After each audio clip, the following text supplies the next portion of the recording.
Дорогие друзья, сейчас хочу с вами поговорить о цыганской магии, о цыганских шувани. То есть колдуньях, колдунах, они одинаково называются. Ведьмах у цыган. Народ, который более 2000 лет назад ушел из Индии по разным версиям. Одни говорят, что они ушли из Индии, потому что их выгнали за разбой, воровство и обман. Другие говорят, что у них определенная миссия, и они не изгнаны из Индии, а просто вышли и начали путешествовать по всему миру, чтобы нести свою правду, чтобы нести какую-то определенную функцию, собрать все народы воедино. В общем, у них какая-то определенная функция. Ушел этот кочевой народ и прямо в Индию. Рим. Из Индии в Рим, Римскую империю. Находились в Римской империи неплохо, жили неплохо до определенного момента, пока Рим не развалился. И поскольку варвары не очень жаловали народ, который, по их мнению, ничем не занимался, кроме воровством, ворожбой и мошенничеством, да, начали их притеснять. Цыгане ушли из Рима, но в своем названии, в своем самоназвании сохранили слово римляне. Они римляне, они из Рима, ромалы, рум. Это на Востоке так называли Рим. На армянском языке, например, Ром, Рим. Звучит, да? Вот они, римляне, то есть ромалы, путешествуют по всему миру, кочуют, и для них оседлая жизнь считается непривычной, то есть и не очень приветствуется. Хотя уже последний век показывает, что они уже оседлый народ, и они уже неплохо живут, точно так же ничего не делая. Ну, мы знаем, как они в основном богатеют, да? Ну, это их проблема, их дело, и им за это отвечать. Однако это не говорит о том, что среди цыган, например, все мошенники, не обладающие никакими знаниями силы. Сейчас по очереди я вернусь к этому всему. Во-первых, у цыган считается основательницей или именно магии, линии магии, некая великая мать Шувани или мать цыганского народа. Есть поклонение этой матери. Ее нигде не рисуют, не изображают, но они знают, и она во сне назначает новую Шувани, то есть новую ведьму. Если цыгане ее разгневали своим нецыганским образом жизни, неправильными какими-то поступками, то мать Шувани является во сне главной Шувани, главной ведьме в роду или в племени, да, и говорит, что вот за это все теперь главной ведьмой у вас будет белая.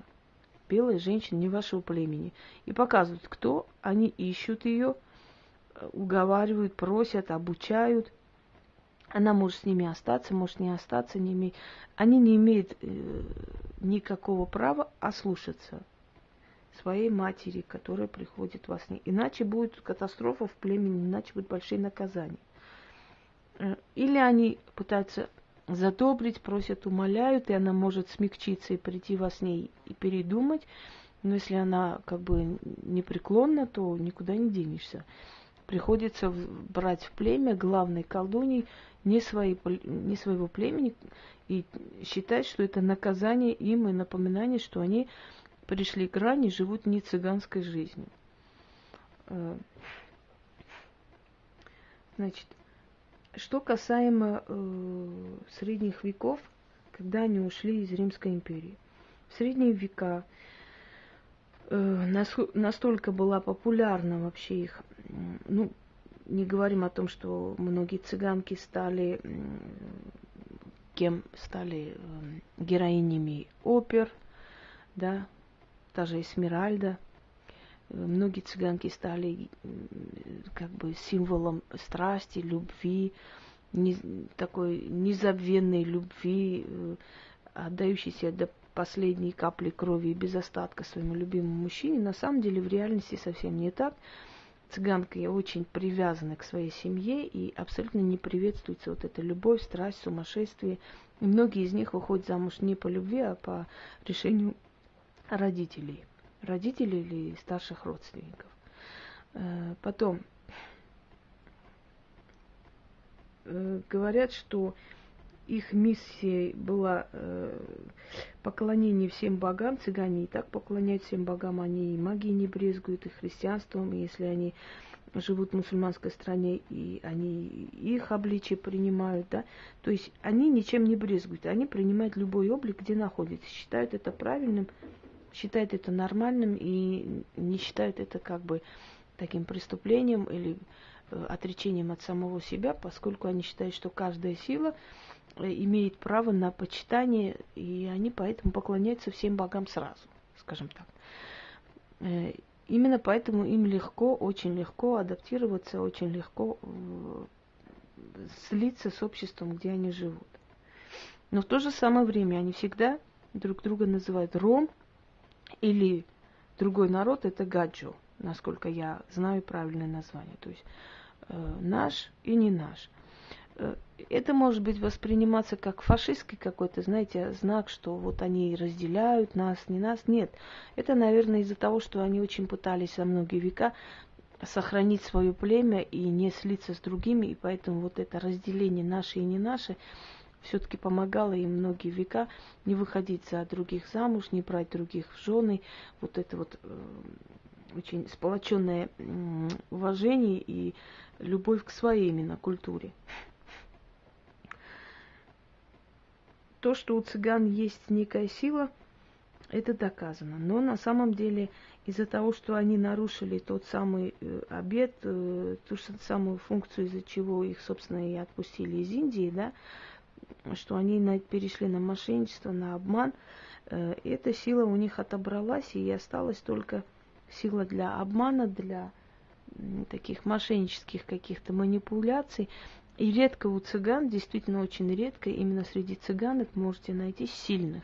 Они есть, и бесспорно есть такие цыганки, которые очень образованные, культурные люди, не все они таборные какие-то, такие дикий народ. Не воспринимайте их, как, знаете, они очень творческие люди. И если, например, есть там творческие коллективы, которые прославились, да, это цыгане. Если приглашали на свадьбу, скажем, там или на гулянку богатые семьи купцов и барский двор, это были цыгане, если вы помните, да, они всегда были уважаемы, почитаемы как народ творческий, веселый, радостный, который своим вот этим весельем вселяли уверенности и загоняли прочь все бедствия. Если были какие-то действительно настоящие предсказания реальные, то у цыган они очень часто бывали. Но в данный момент, скажем так,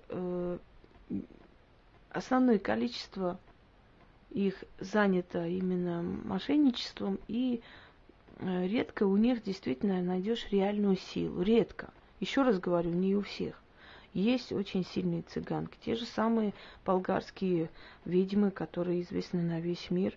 Очень сильная. Одна из них, ведьма Бухареста, как ее, я уже не помню, Бузера, Брухера, неясное имя, но если захотите, можете найти. Хотя они говорят, что, опять же, они там пользуются через Иисуса Христа, там, Богородицу. Но я про это уже вам говорила, что это всегда маскировка. На самом деле все мы служим одной силе, и нечего тут, знаете, изобретать велосипед. Откуда вообще вот это понятие «позолоти рученьку»?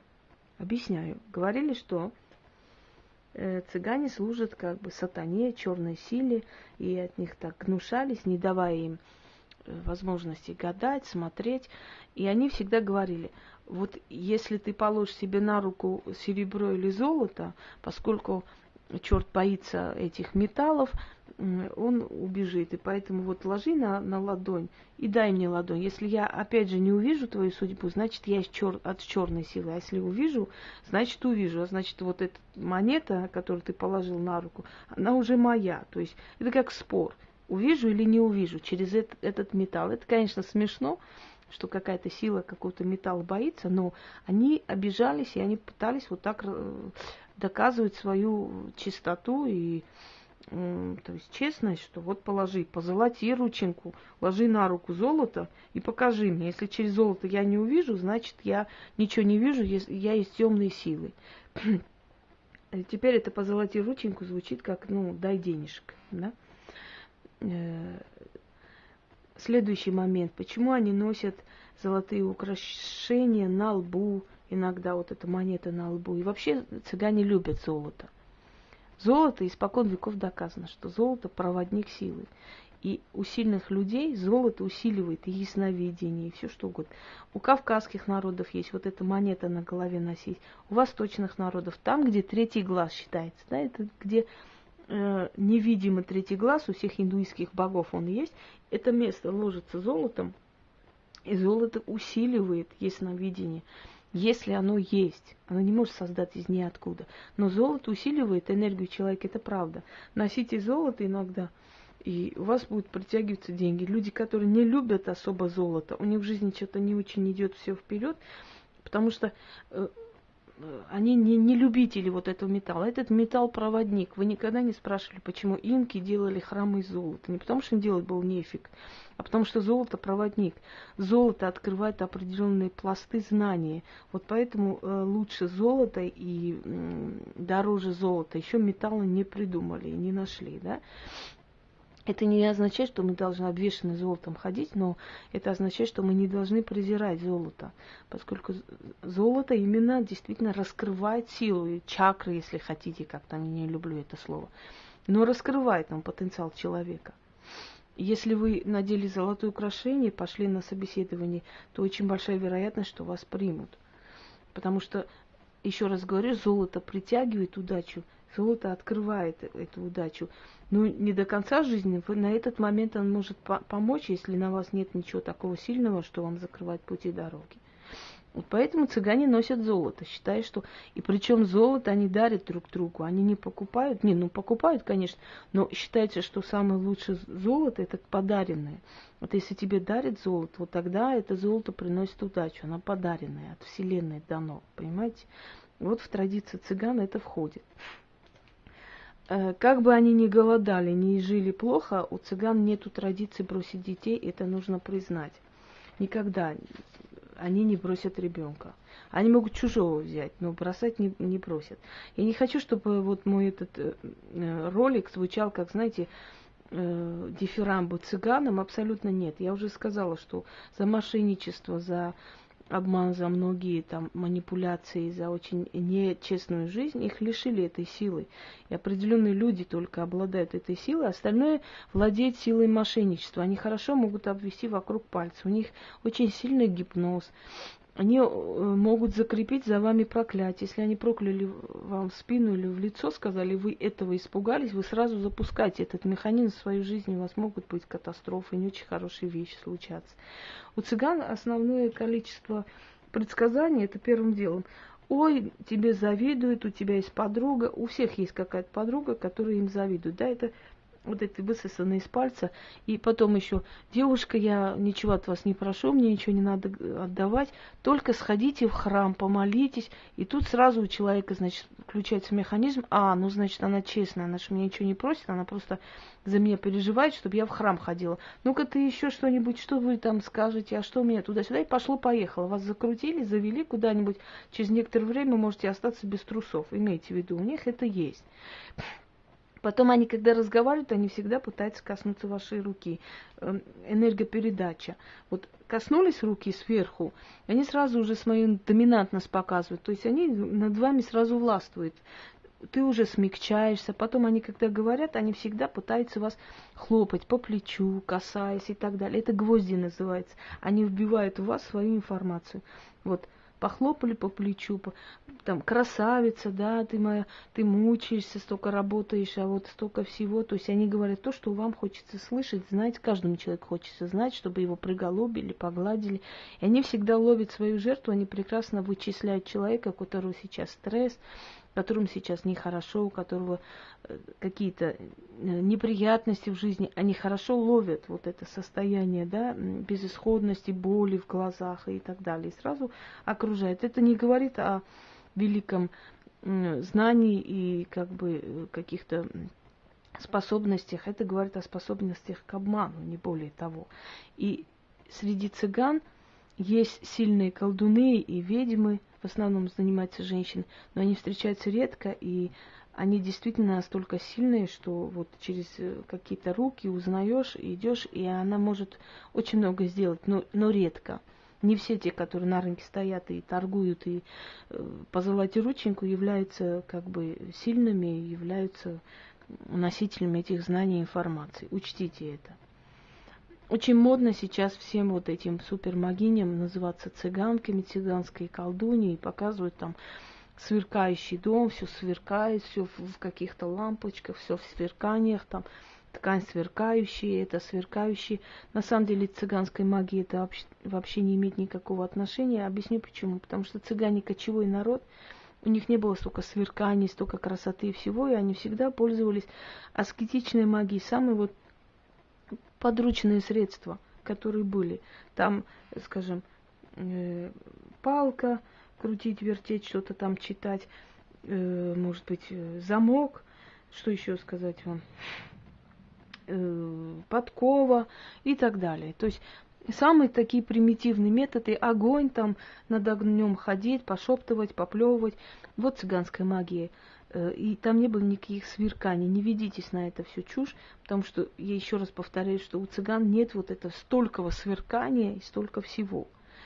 Почему цыгане одеваются ярко? Потому что когда во времена Средневековья, они были очень популярны, даже Папа Римский разрешал им гадать, там, ясновидеть, что-то делать, но не переходить грань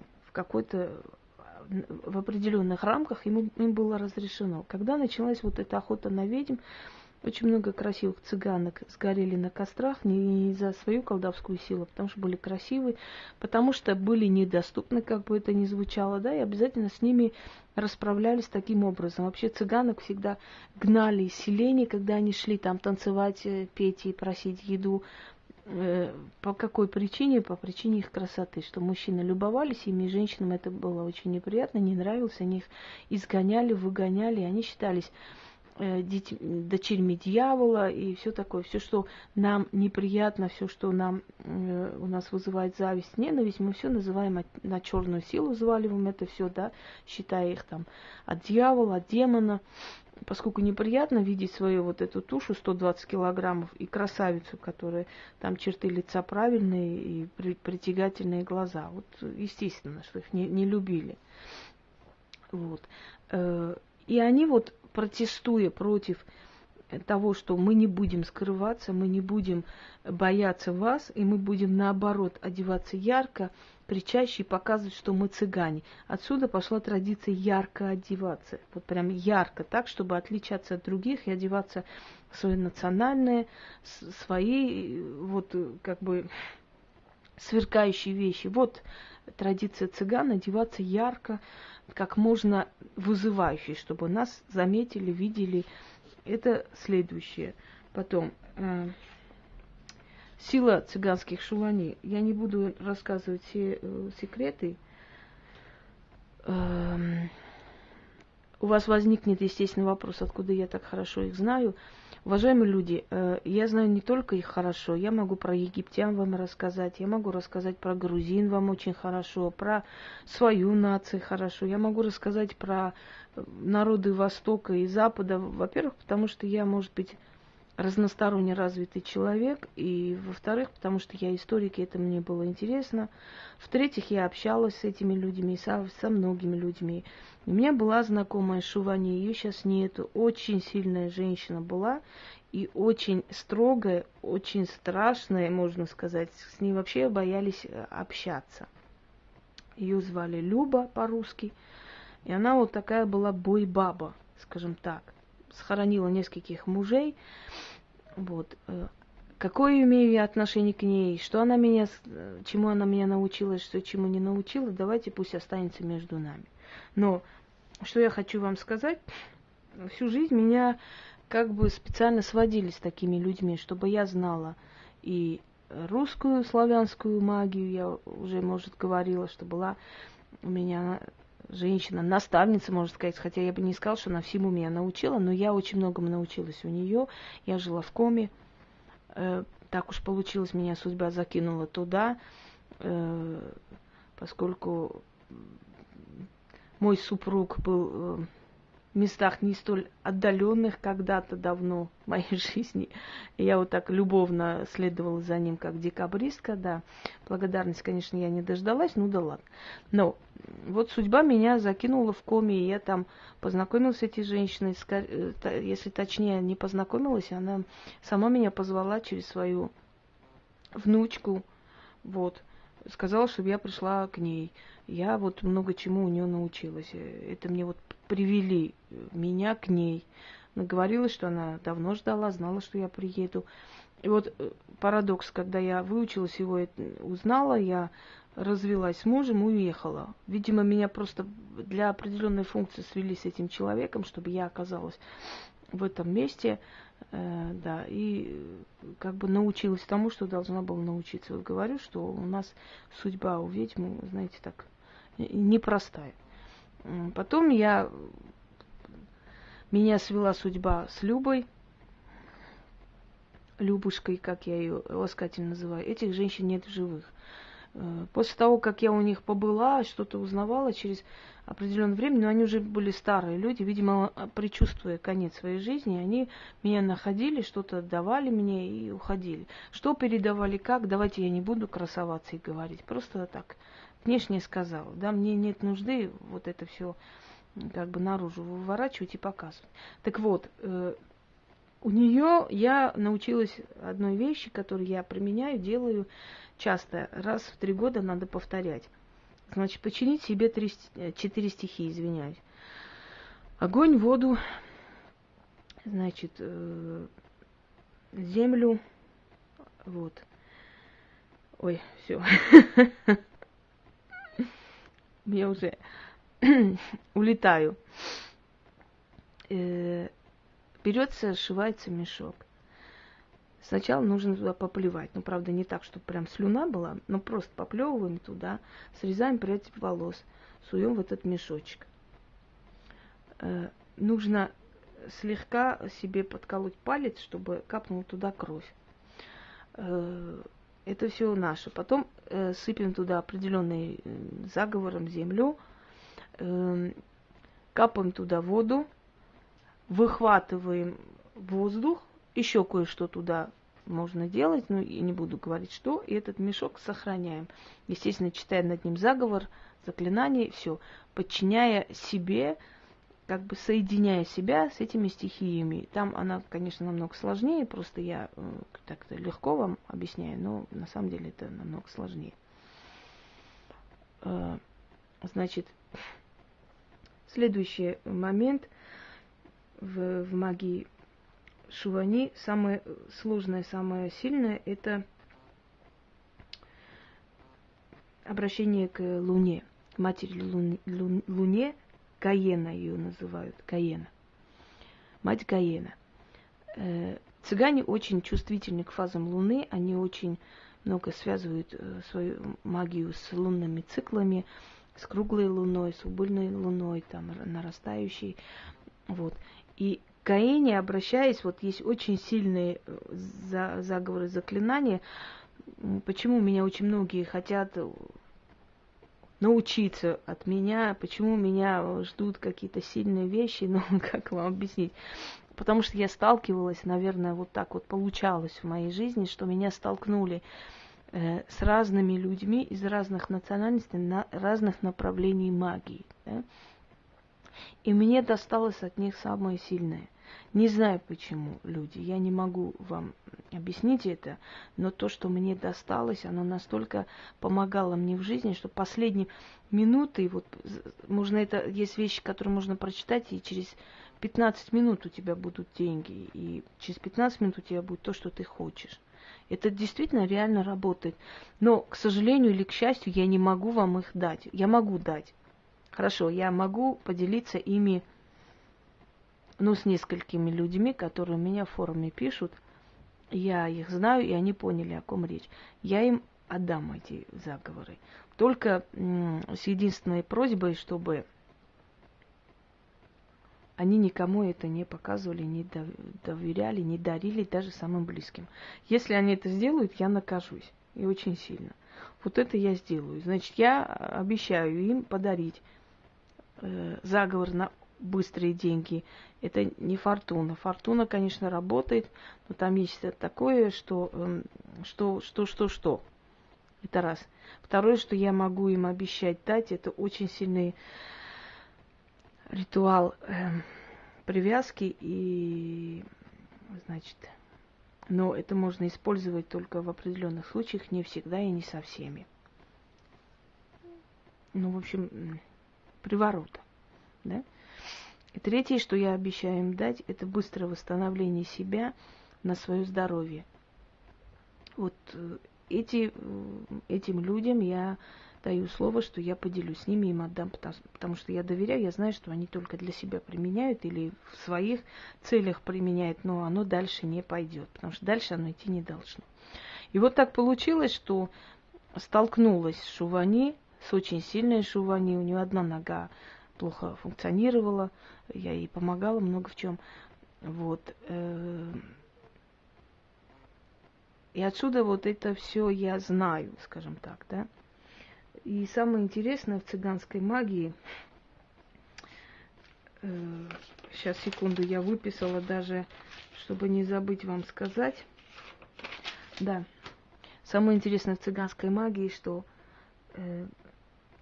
каждый из них владеет искусством обмана, но очень редко кто владеет действительно колдовством. Учтите это. И не нужно, узнавая, что это цыганка, бежать со всех ног, что она сильная, она мне сейчас поможет. Да, есть сильные цыганки. Одну из них я знаю, она с Волгограда, и сейчас я знаю ее. Вот. Ну, не буду ее называть без ее ведома и желания. Но,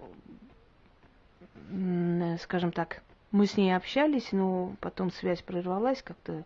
Не то, что нет, мы не ссорились, просто она была занята, я занята, как-то мы так отошли в разные стороны. Но она сильная. Вот могу точно сказать, что она сильная, она не просто там кто-то и чего-то. Вот, редкие случаи, но есть сильные, да. В данный момент цыгане называют своей родиной Румынию. Объясню, почему еще раз. Когда они ушли из Римской империи, то до этого Римская империя завоевала Дакию и назвала ее маленьким Римом. Римочка. Румыния. Рум. Ром. Ром. Вот. Это уменьшительное ласкательное со слова Рим. Римочка. Румыния. Это Дакия. Если вы когда-нибудь читали про даков, они есть даки, румыны. Вот. И они ушли туда, в другой Рим, да, в Румынию. Там обосновались. В данный момент они там есть и ведут жестокие войны с правительством, которое обложило их налогами. Я считаю, что это хорошо, прекрасно, но если тебе предоставляют все и работай, почему бы и нет. Вот. Ну, некоторые согласны с этим, некоторые не согласны с этим, да. Налоги нужно платить, когда действительно у тебя есть доход большой, я считаю, и ты обладаешь, ты чем-то что-то продаешь, покупаешь, у тебя есть офис и все такое. А если ты занимаешься просто саморазвитием, если ты можешь там, как вам сказать, не имея четкого дохода, с чего надо платить налог, согласитесь. Ты не знаешь, что завтра у тебя будет или не будет. И четкий налог никто не платит вообще. То есть четкий налог нужно платить, просто с воздуха налог не платит. Вот. Но вот они как-то так разделились в Румынии, ведьмы, одни за, другие против. Но вот, да, Брацера ее зовут. Она прокляла правительство, и, честно говоря, вот как бы это не банально звучало, но в Румынии начались определенные проблемы у правительства. Может быть, Брацера очень сильно прокляла, кто его знает. Вот поэтому Румынию они называют своей родиной. Многие из как бы колдуньи и румыни говорят, что они продолжители племени Дракулы, но это, конечно, смешно, потому что Дракула был румыном, а они цыгане. И кроме того, у Дракулы нет наследников. Он так и умер бездетным. Нету, и сколько бы там ни говорили, разные всякие какие-то сочиняли истории, он умер бездетным. И у него была, можно сказать, приемная дочь или любимая дочь, это дочь его соратника Стефана Батория, Элизберта. По-другому еще ее называют Элиза, Елизавета, но ее звали Элизберта Батория, которая была известна потом вампиризмом, купанием в крови молодых девушек. Ее, значит, вывели на чистую воду, кинули в яму, замуровали, можно сказать, там подавали только еду, и она там состарилась и умерла. Больше других никого у него не было, таких близких людей, от которых можно было бы продолжить его род, племя, и тем более, чтобы оттуда появлялись колдуны. Если у вас будут вопросы, задавайте, с радостью отвечу. Удачи!